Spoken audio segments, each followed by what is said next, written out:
Welcome to Confessions of a Parent Coach. I'm Coach, mother of four, and potty talker, Ann Kaplan. This is the podcast where I confess something from my own parenting and coaching life, teach a lesson around it, and answer your questions. Even we parenting experts are far from perfect, and the real magic happens when we get down with all that imperfection. We get into the gritty side of parenting here, so earbud up and dive in. Hello, everybody. Welcome into another episode of Confessions of a Parent Coach. I'm excited to be here again with you this week. And I hope that today's podcast title drew you in. Parenting with your hair on fire. You know what that means, right? When I was coming up with the name for today's podcast episode, I was thinking about, well, this will date me. Not that any of you are under the illusion that I'm very young, but if you ever watched that mockumentary, This Is Spinal Tap, and they're like interviewing this band or whatever, and they're showing the amps and how they've like instead of the amps only being able to turn up to 10, they drew like an 11 on it. So they can turn up to 11, and they're like, talking about how cool they are because their amps go up to 11. That's what I was thinking about when I was thinking about parenting with your hair on fire. Parenting when things have escalated to level 11 is what came to my mind. So that's what we're going to be talking about today. And my confession for you is actually not about my parenting this week. It's about professional stuff. My confession for you is, sometimes I get questions from listeners or just parents out there in whatever capacity, and I cringe about giving the answer. Like, I dread giving the answer because I know that the answer I'm going to give is not the answer that people want to hear. And so I think sometimes it actually stops me from being more like honest and direct sometimes with people, because in my mind, as soon as I get the question, I'm like, you're not going to like what I'm going to tell you. And then I try to not necessarily sugarcoat it, but yeah, maybe like cushion the blow a little bit. And, that's not probably in anyone's best interest. And my coach this week actually called me out on it because I was telling her about this question I had gotten and how I was like, I just know they're not going to like the answer. And she's like, well, what is the answer? And I kind of gave her my whole like no holds barred spiel. And I was like, but that's not what anyone wants to hear. And she's like, well, how do you know they don't want to hear that? Like, what makes you think that? And I mean, it definitely gave me pause where I was like, well, I guess you're right. I don't know what other people think or want or are looking for. So instead of deciding for them that they can't handle the truth, so to speak, I should just lay it out. So that's what I'm going to do for you today. I'm going to give you the scenario of this question that I was like, oh, you are not going to like my answer to this question. And then we'll kind of talk about what the answer is and why I think people don't want to hear the answer. And I hope you all prove me wrong. So if you don't know already, well, first of all, how could you not know? It's like plastered everywhere, but I'm just kidding. Nobody really pays that much attention to other people's businesses, do they? But if you don't know already, one of the ways that you can kind of get support and guidance from me is by signing up for my free workbook, which is called How to Get Kids to Listen the First Time. It's a really great workbook. And when you get the workbook, which is totally free, it just pops into your inbox. But when you get the workbook, you also are given a second offer, which is a super discounted price on a course that I taught called Mom Calm. And it's about, staying cool and not losing your temper, et cetera, et cetera. And so every once in a while, people buy that. Well, regularly people buy that. Every once in a while, I get questions from people who are working through the course. And that is what happened to me the other day. And what made me kind of think like, oh gosh, this mom is not going to like my answer. So I'm going to read you her question, and then I'm going to tell you why I had the response that I had and what my answer is. Okay, so here we go. So this mom, she sent me two questions. The first question is, first she said, I just finished the Mom Calm. It's really awesome. I have a couple questions. She says, you mentioned that you can set a boundary with your child and take space and either leave and shut the door to your bedroom or leave the house or whatever. But what if your child follows you yelling and screaming and banging on your bedroom door? Which is a super normal question. There's nothing unusual at all about this mom for asking these questions at all. I get these questions all of the time. She even said, "What if you try to leave the house for a short walk and your child grabs his bike and follows you and yells at you and stuff like that?" And then her second question was, what if you are sending your child to their room because they need to take space, but they refuse to go, and you wind up have to kind of carry them kicking and screaming to their bedroom, and it's like a big crazy wild beast that you're putting in their bedroom or whatever. So I knew when I read these questions, first of all, if you're out there listening, you might be like, those are really good questions. I don't know what the answer to those questions are. That's super fair, especially if you are just new to this stuff and you're dealing with a little bit of a wild child. It When you start hearing me talk about things like taking space or stepping away or being super calm, it makes perfect sense to think, okay, how is that going to work with this like crazy wildebeest that I have been parenting for the last whatever 4 or 5 years or something, right? You try to imagine what it would be like to be super calm and resolute and just walk away and take space, and you can picture this little terrorist running after you and sabotaging you. Or it's not something you're just picturing, it's something that you've actually experienced before, and you know what it feels like to say, oh, looks like we need a little time apart, and your child to be like, lose their mind and either chase you around the house being more and more dysregulated, or become like either a limp noodle or a crazy whirling dervish that you have to like now muscle into their bedroom or whatever. These are very real scenarios. So I don't want you to get the impression that I think that this is not like a valid question. It is a super valid question, 100%. But still, my thought when I read this mom's questions was, you're not going to like my answer to this. And the reason why is my answer is partially like, yup, that happens. Sometimes you go and take space in your room and you've got a kid on the other side of the door who's like trying to knock it down with a hatchet practically. Or, yup, sometimes that happens where we have to take kids to their bedrooms and they're crazy and wild and it's a wrestling match. And I have had the same conversation with parents about, yep, trying to get kids in their car seats. Sometimes it's kind of like an Olympic sport, or putting diapers on a squirmy, toddler or whatever, all of those things. So that part is a really unsatisfying answer. But what's even less satisfying is when we start to work on this stuff together, almost always there's a whole sort of trajectory that has led us up to this place. And this is what I mean by parenting with our hair on fire, or parenting at level 11. When a parent is asking me, well, what should I do if my child is, like we're just describing, super dysregulated, kind of wackadoodly out of control, what should I do then?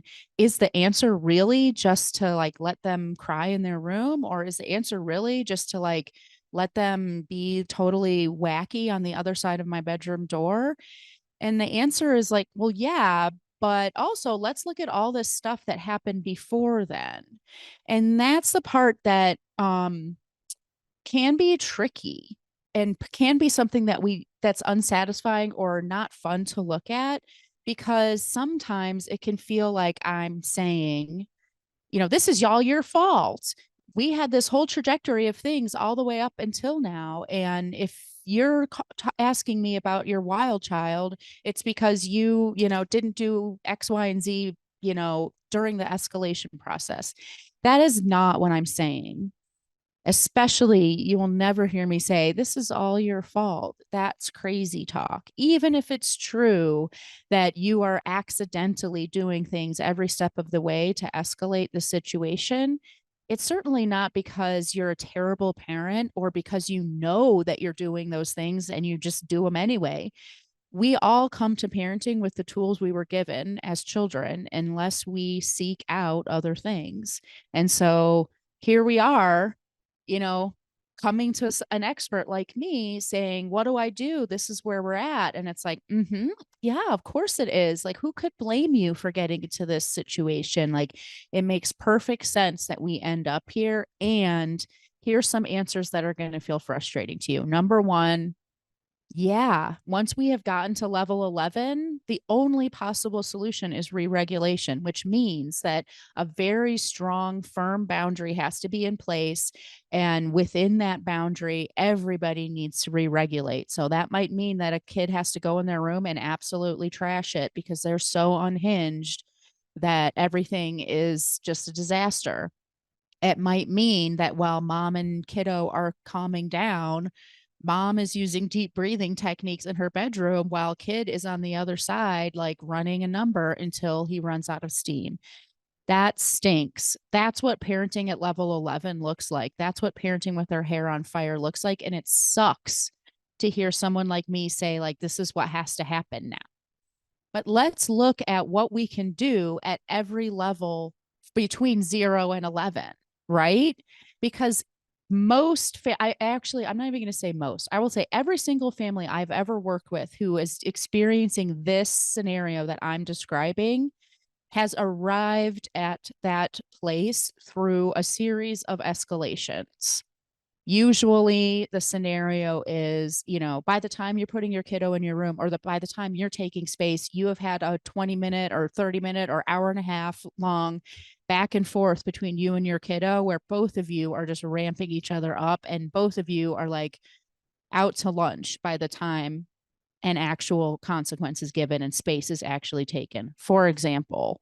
Or, maybe you aren't using some of these like really great validation and emotional safety tools that we talk about all the time, which none of us as children ever learned. Like every single parent who is using those tools now is using those tools because they sought those tools out as an adult, is because they educated themselves with those tools. I don't hardly know any people who were actually raised with those emotional tools. So if you're not using those emotional tools, God love you. Okay. Of course you're not. How could you be if you don't know what they are and you were never exposed to them anymore? But if we're not using those tools throughout the day, we're not really creating a healthy attachment or a healthy connection with our children throughout the day. So then when things go south, they really go south. So you can see how there's all these little pieces of the puzzle that ramp us up from level 0 to level 11.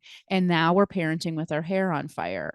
So one of the things that's really important to know about working with somebody like me or doing this work on your own or whatever it is that you're doing is there's this whole cascade of events that leads up to you carrying your wildebeest to his bedroom or, locking yourself in your bedroom. There's a pattern of escalation that the parent and child do back and forth to each other that stir each other up. And when we have escalated all the way to level 11, well, yeah, we do need to have these, you know, taking space and re-regulation, strong boundaries. But if we look at the levels beforehand, when you work with somebody like me, you get to learn like, well, first of all, how do I even know that I'm even on a level that's going to lead to this escalation? Like, how do I know that I'm, can forecast into the future and see that this is going astray? And, as parents, sometimes we just have that instinct. Like, I know exactly how this is going to go down, right?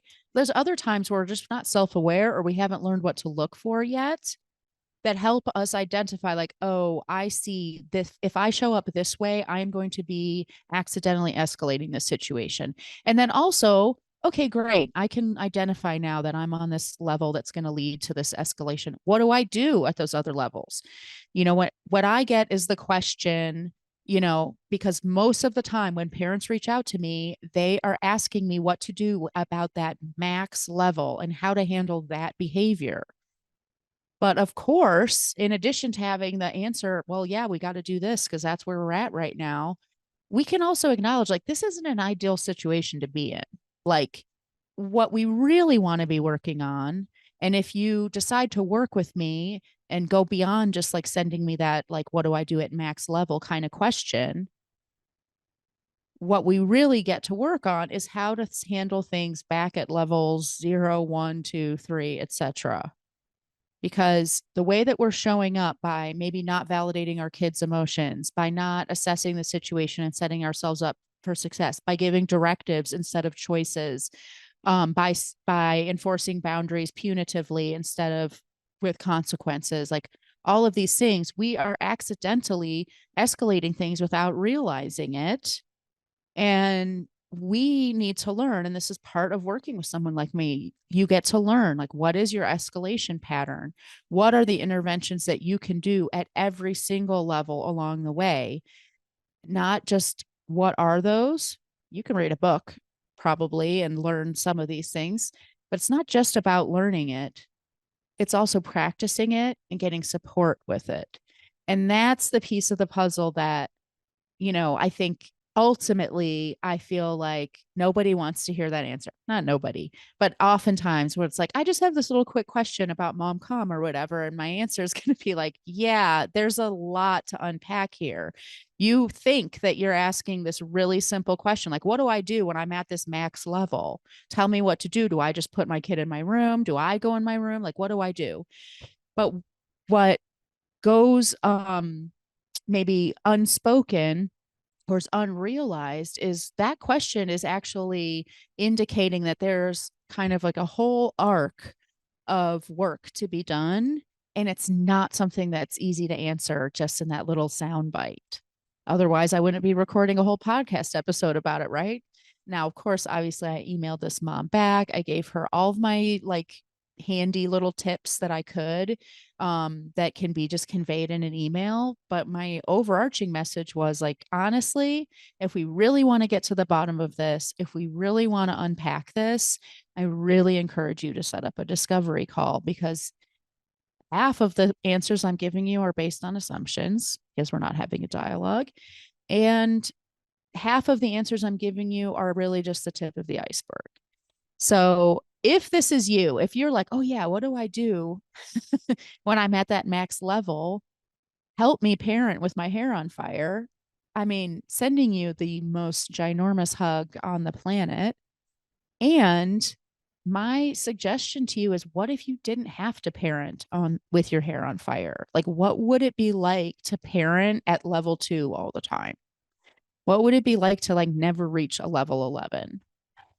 And I can tell you, as a seasoned mom now, 4 kids, been doing this for 19 years, we definitely reach level 11 around here. And it probably happens, I'd say maybe half a dozen times a year. If I'm lumping together all of the kids, all 4 kids, the number of times that they reach level 11, or the number of times that I reach level 11. Okay. Like, this is a two-way street. This is a relationship. We talk about relationship-based parenting all the time. And this is not because I'm so much better at parenting than anybody else is, or I have some magical gifts. It's just because I sought out tools that were more and better and more useful and more aligned than the tools that I was given in childhood. And that's why we keep it to a level 2 or 3 around here most of the time. So if you're parenting at level 11, sending you tons and tons of love, I really encourage you to even dare to dream what it would be like to parent at level 2 or 3. And if you're ready to do that, instead of just getting the band-aid of, well, how do I parent with my hair on fire? If you're ready to actually say, like, I actually kind of want to walk this back and see what was going on at levels 1 through 11, and what could I do differently, and what are those interventions at each of those levels, it is time for you to reach out to me and set up that discovery call. I cannot wait to get my eyes on your family, to learn about what you're up against, to have you stump me maybe with a few questions. That would be great. But I absolutely can't wait to work with you and help you make this better and bring your family down to like that level 2 or 3 all the time. That is a wonderful place to live. And it's a place where everybody relaxes and connections thrive and boundaries are respected and healthy relationships are modeled and trajectories of families are changed and children's childhoods are magical. If you are ready for that, I'm ready for you. So set up that discovery call, and I cannot wait to talk to you soon. Bye, everybody.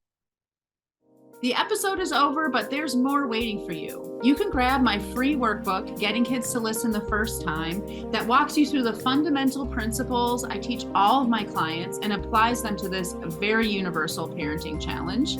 So if you're sick of repeating yourself all day long or just want to learn more about my style, you'll definitely want to go to bit.ly/kidswholisten. And if you're ready to work with me, let's meet. Set up a free call at bit.ly/Kaplan call, and let's create an action plan that gets you exactly where you want to go. And of course, links to all this goodness are in the show notes.